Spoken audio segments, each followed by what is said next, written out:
Live from the Dunkin Latte Lounge. Hey, yo, what's going on? I'm Josh Martinez in our Dunkin Lounge with my guest, Gavin Haley. What's going on, bro? Nothing much, bro. How you feeling?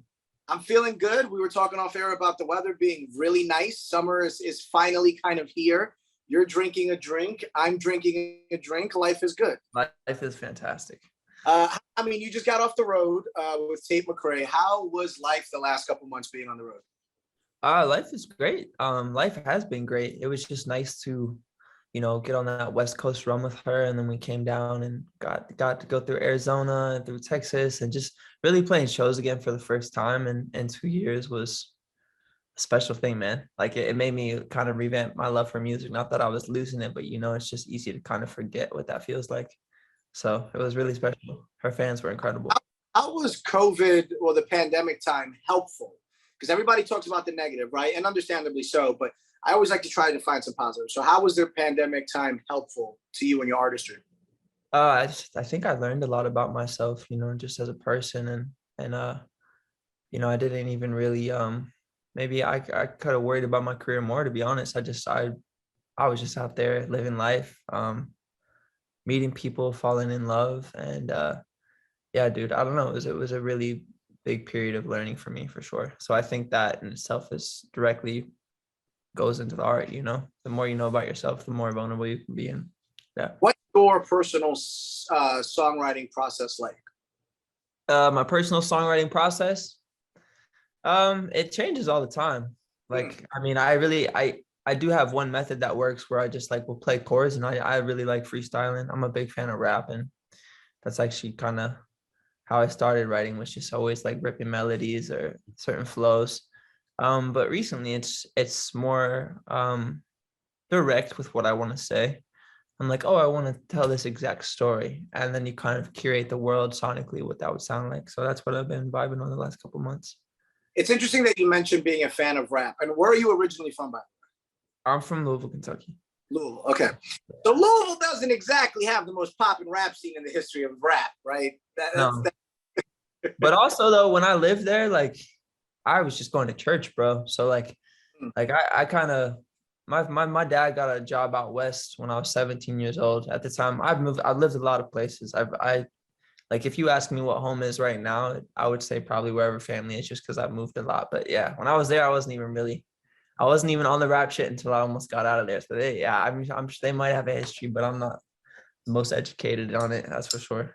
So what's your, who's been your inspiration on the rap scene if you got into it later in your teenage years? J. Cole, Mac Miller. Yeah. I just love Drake for the classics, bro.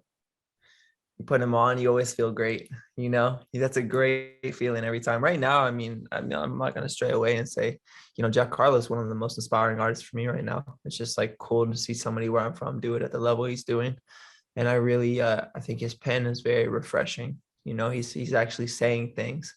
I think a lot of music these days is about materialistic things and about things people don't have. It's an attractive thing for a fan to hear, oh, I have this car, I have this house, and they want that because they don't have it. But I like Jack because he has that element to him, but he also is a very introspective thinker. He's probably one of my favorites out right now. So you've worked with some big time producers, co-writers already so far. Yeah. How have they kind of switch things up from your mindset, where your songwriting process is here, and then all of a sudden someone tinkers with it enough and now it's taken to another level? How valuable have other songwriters been to your craft? Oh, invaluable. Always. It's they're co-creators in the album I'm putting out. I can always make a song by myself, and I love the music I make by myself. But I think when you go in with people you trust who have been doing this for a really long time, it's just it's always nice to go in a room where people all respect each other and enough to truly listen, I think really more than anything on this album was being more direct with the concepts, and also not shying away from simplicity. Sometimes I'll overthink things and be like, oh, we can't repeat that line 3 times. It's no, yeah, you can, bro. It's hot. Do it. Yeah, just having a group of guys you trust and can lock in with. I discovered about myself. So I don't do well in sessions with like 5 and 6 people. Like if I have 1 or 2 people and I can lock in with and I can trust, that's when I work best. Now the album dropping July 15th. It's called I Hate You, Don't Leave Me. It is called that. What was the reason for that title? Who hurt you? Just whatever emotions I've been feeling the last couple of years, man, and just in my personal life and relationships I've been going through is wanting somebody so badly and not feeling wanted by them, but really being really attached. And it's like you love them so much, but at the same time, it's like, why don't you love me how I need to be loved? And it just was this mix of emotions I was feeling. And yeah, I heard that one day and it really spoke to me. So what's the I always like to talk to artists about kind of therapy / mental health / getting back to kind of a straight and narrow. And it sounds like you're really in touch with your emotions, which is super dope, by the way. How do you find yourself kind of picking yourself back up or even bringing yourself back down? Because sometimes those highs get too high where you got to force yourself to come back to that even keel space. What do you do? I find that grounded space. Man, that's been that's actually a great question, by the way. I've been working really hard on trying to figure out what that is. I mean, the word all 2021 for me was balance, and it still is right now. What's my balance? Because my life is highs and lows, and when I'm high, I'm really excited and I'm happy and I can't stop smiling. When I'm low, that I draw inspiration from it. I think it's really honestly about physical workouts. Like when I can work out, I'm an athlete, bro. Like I like a lot of people don't know is when I was 16, I was living overseas, racing bikes professionally. Like, yeah, I used to cycle. Like that was my life. So that's how I got out of Kentucky. Like when I was there, I wasn't doing music. I was homeschooled. I was an athlete. And so from a very young age, I guess before I even knew what mental health was or what anxiety was, I would just go fucking ride my bike. And, that got my brain straight. And so it's been a really, really important thing for me to have in my routine is to just move my body. I know that for me personally. And then also some other things, breath work, meditation. But I find that if I'm not moving, my mind doesn't slow down. So, yeah. No, even like little things, like if like you say your mind moving, would that be as simple as just cleaning up the apartment, moving things around, organizing? Yeah, stuff like that, like doing dishes, bro. Like doing the dishes is I'm serious, man. I'm laughing because I've been saying it for years. That's so therapeutic. It is, bro. Like actually just doing the dishes. And my best friend James told me this. He goes, Gavin, you can't let those dishes stack up. Like you just got to do them and like clean them. And just doing that with some music playing and you're just focusing on it. It's like, wow, And if you're thinking elsewhere because you got food left over on the plate or something, you didn't clean them properly. But yeah, I think simple activities, cleaning the apartment. But yeah, it's just trying to have routines and sticking to it. And I know when I'm not in a good place because like I don't think to do it. When I find myself going away from the routine is probably when I need it the most. I interviewed a WWE superstar and we talked about routines, and he brought up his name was Bobby Lashley, and he brought up that every day before he walks out of his bedroom, he does his bed. Yeah, he makes his bed, and I was like, I'm gonna try that shit tomorrow, see how I feel. Bro, just walking out of the bedroom and feeling that sense of I did something before I even brushed my teeth or ate breakfast was like, oh shit. So that's like a new routine that I do, make my bed before I even walk out the bedroom. And you already feel like you've done something, if that makes sense. No, absolutely. I think that that completely makes sense. I relate to that a lot. It's like just kind of getting the momentum going, saying you're going to do something and doing it. And a lot of people talk like this. I think a lot of people hint on this and they have their own lingo for it, but manifestation, people always talk about manifesting big things and big dreams. And you hear Jim Carrey talk about like how he wrote himself a $5 million check before he knew it was like stuff like that. But it all starts with like simple act of, hey, when I wake up, I'm going to make my bed, and you do it and you program yourself to be like, oh, I'm doing the things I want to do. And I think, yeah, little things like that, it gives you this blanket of momentum that can kind of, it's like, I already have like 3-4 wins before I've even have to do any of the things I have to do for work. And it kind of sets you up to, feel like you're just validating yourself. And I think that's it's great, man.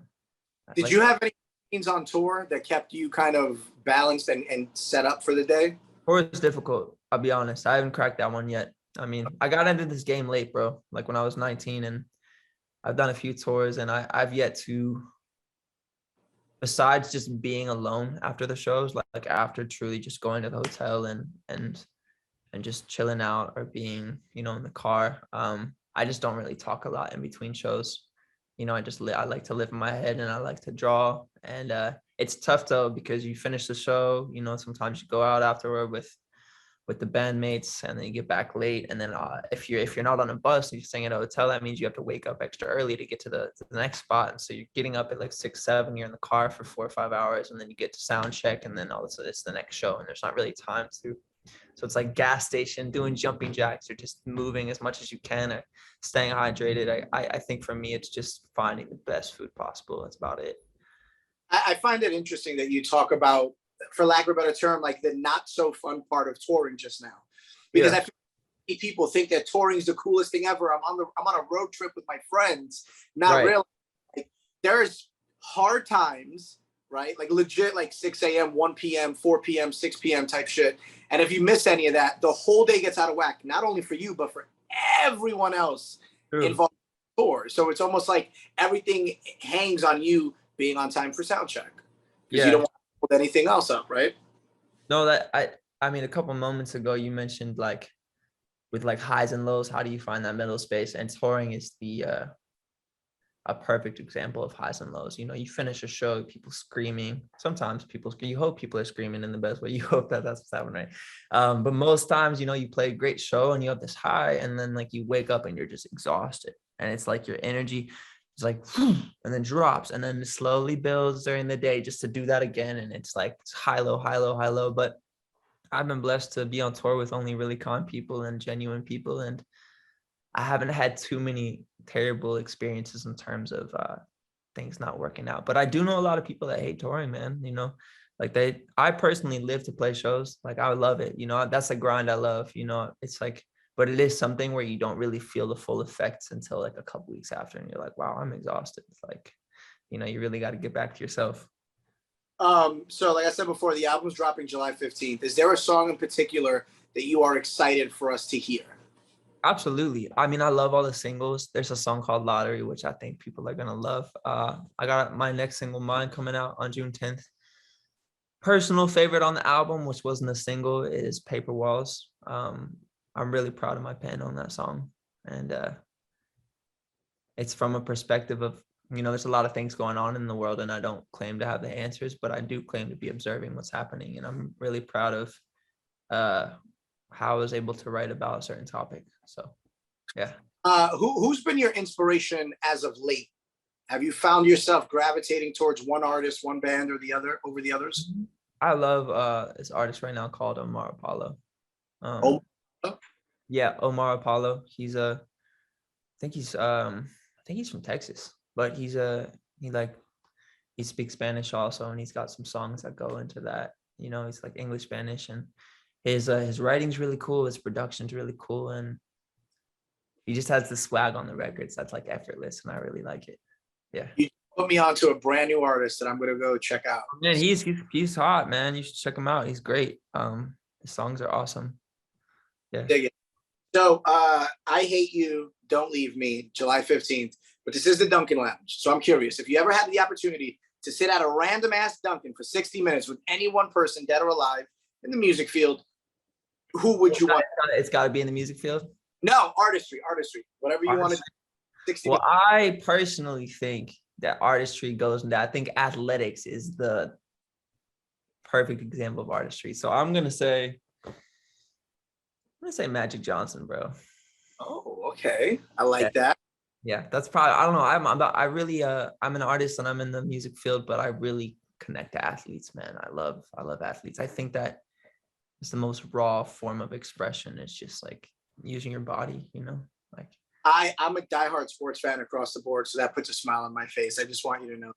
Sweet. Have you started watching Winning Time on HBO? Yeah, I finished it. Mm-hmm. Yeah. All right. Like a couple episodes in. Super dope. Like it? I like it a lot. Yeah, it's really entertaining. You know, I was talking with some older folks about it, and they're like, well, it's not accurate. I'm like, but it's really entertaining. And like, you know, I'm like, I think they're doing what they set out to do, which is get people excited about, that era. Like a lot of young people didn't even know about the rivalry between Magic and Bird coming out of college, like it's really cool. I love the way they shot it. What was your favorite sport growing up? Aside from obviously you were in the biking and such, aside from that, what was your favorite sport? I liked ultimate frisbee a lot. Really? Yeah, I love frisbee, bro. I skated a little bit, but cycling was really it for me, bro. I mean, truly, when I was 2 years old, I was like jumping off stairs and shit. Like, I knew I wanted to do that, and then I got on motorcycles for a little bit, and my dad was like, "Nah, we can't do that. You're gonna get hurt." Ironically enough, I got more hurt cycling than anything else. But yeah, Hey, I would say frisbee. bust your teeth on some handlebars and shit. That happened, bro. Never lost them though. I appreciate you one more time, Gavin Haley. The album is dropping July 15th. Don't Leave Me. Very creative title. Thank you one more time. Appreciate you, man. Appreciate you, brother. Blessings. So this is going to be my song called Heroes. And I made this song. Well, when I was really young, I had a lot of action figures. And I really connected to superheroes. Like the idea of somebody who looked like us but was invincible. I had a lot of people I looked up to in my regular world, and I always thought that they could get through anything without problems. And then the older I got, I realized these people all are going through it too. So I made this song kind of asking if my heroes ever feel like me. Yeah. Wish I had a little more patience, a little more motivation. I don't end up jaded. No, no, no. No, no, no. Everybody got the right answers until it's them taking the chances. Nobody wants the damage. No, no, no. No, no, no. I looked up to Spider-Man. I thought that I could be like him. Wish I could be a kid again.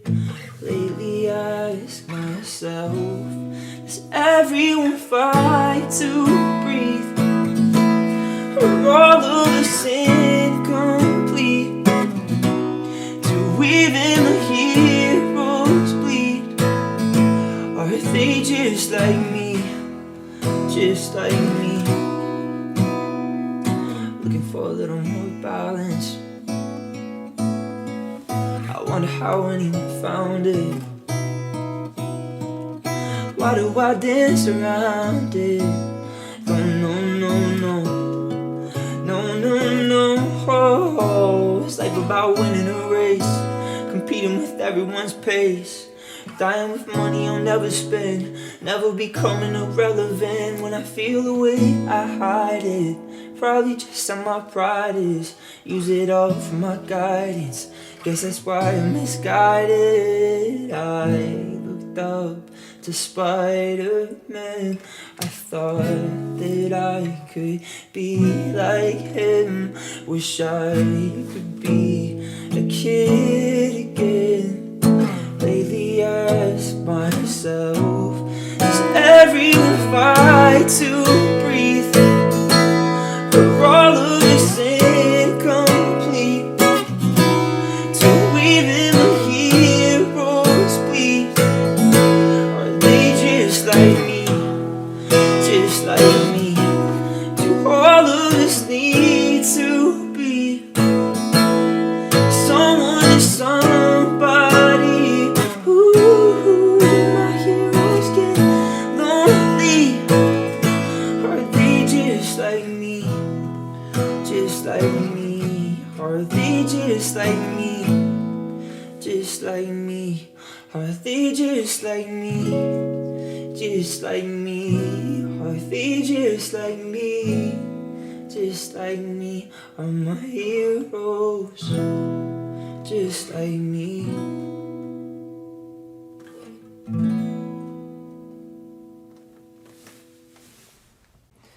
What's up, everybody? My name is Gavin Haley. I'm hanging out on the Dunkin Lounge with y'all here today. and I'm going to be performing one of my originals called Mine. This song is about when you've loved someone very much, you're no longer together, and you almost feel a sense of relief, but the other part of you is just crushed. So, yeah. Part of me still hates you for the good sex, and part of me still thinks we could be friends, and part of me still wonders why I ever even left you, and part of me still glad that it's the end. Part of me's in pieces on the pavement, and part of me still thinks it was a lie, and part of me's in Hollywood with somebody who loves me good, but all of me still wishes you were mine, wishes you were mine.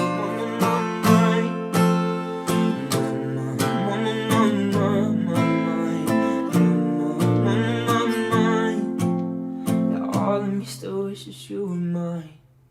We had it, we had it, we had it, we had it so bad.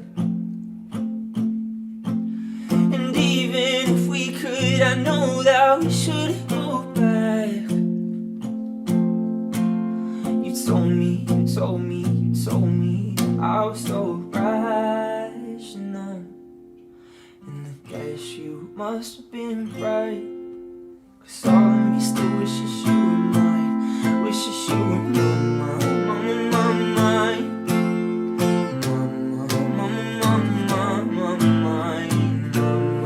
mine, mine, mine.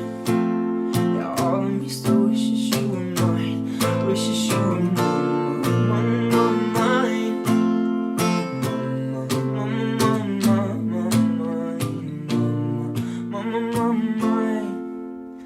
All of me still wishes you were mine. Part of me still wishes you were here now, and part of me so glad you flew away, and part of me's up in the hills with people rolling dollar bills who got a lot of time to throw away. Part of me's in pieces on the pavement, and part of me still thinks it was a lie, and part of me's in Hollywood with somebody who loves me good, but all of me still wishes you were mine, wishes you were mine, mine, mine.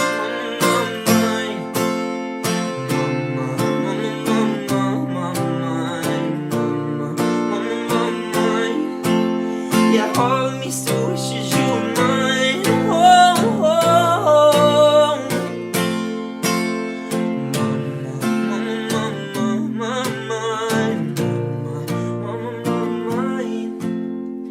All of me still wishes you were mine. To see more videos like this, check out DunkinLatteLounge.com. And if you're posting on social, use the hashtag DunkinLatteLounge.